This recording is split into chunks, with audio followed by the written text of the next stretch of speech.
Pick any bad metric you want. We're one of the top 3, top 4. We're really doing this about as badly as anybody can do it.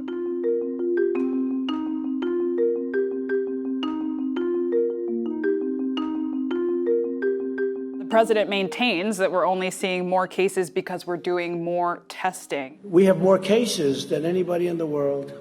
But why? Because we do more testing. Is this true in your opinion and experience? Yeah, absolutely not. I mean, we know that the reason we're seeing more cases is because we have more infections happening across the country. And there's actually no serious person who disagrees with that. The public health community is very clear. More cases because more people are getting infected, more people are getting sick.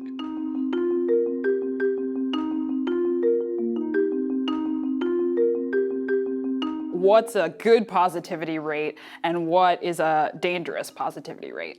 So what you really want to get to is a positivity rate of about 3%. That's what we've seen in South Korea. That's what we've seen in a lot of other European countries that have managed to bring their disease under control, which basically means that about 3 out of every 100 tests are positive. We are, as a country, at about 7 to 8%, so more than twice where we ought to be. And then some states like Arizona and Texas are 25%, which is really, really high. And it just tells you that in those states, there are a lot of people who are infected who are not even getting picked up by it because you just aren't doing enough testing.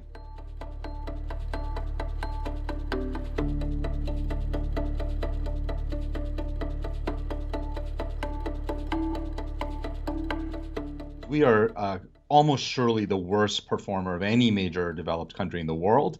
And we're as bad as most of the kind of developing nations. We have a great biotechnology and innovation infrastructure in this country. We've got great doctors and nurses, great hospitals. You would have thought that we would be able to handle this pandemic much, much better. But we're among the worst in the world in terms of how we're doing on this.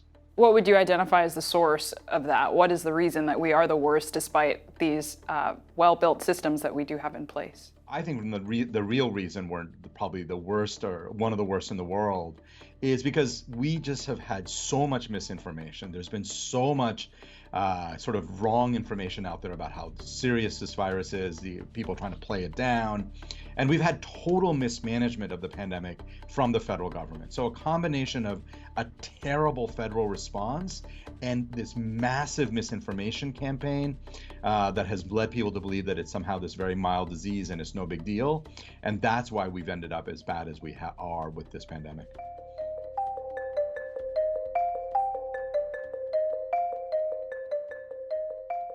When you do testing to that extent, you're going to find more people, you're going to find more cases. So I said to my people, slow the testing down, please. Is now the time to do that, in your opinion? Yeah, we got to go the other way. We got to actually be doing a lot more testing than we are doing right now. Testing is critical to all of this. We got to know who's infected, who's not, so we can help isolate people. We can track down their contacts.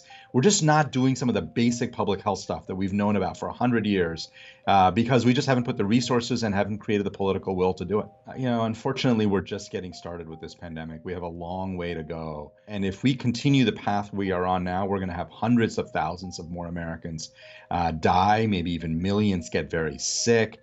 So we are still early in this pandemic and people have to get their act together and treat it seriously because it is a serious virus.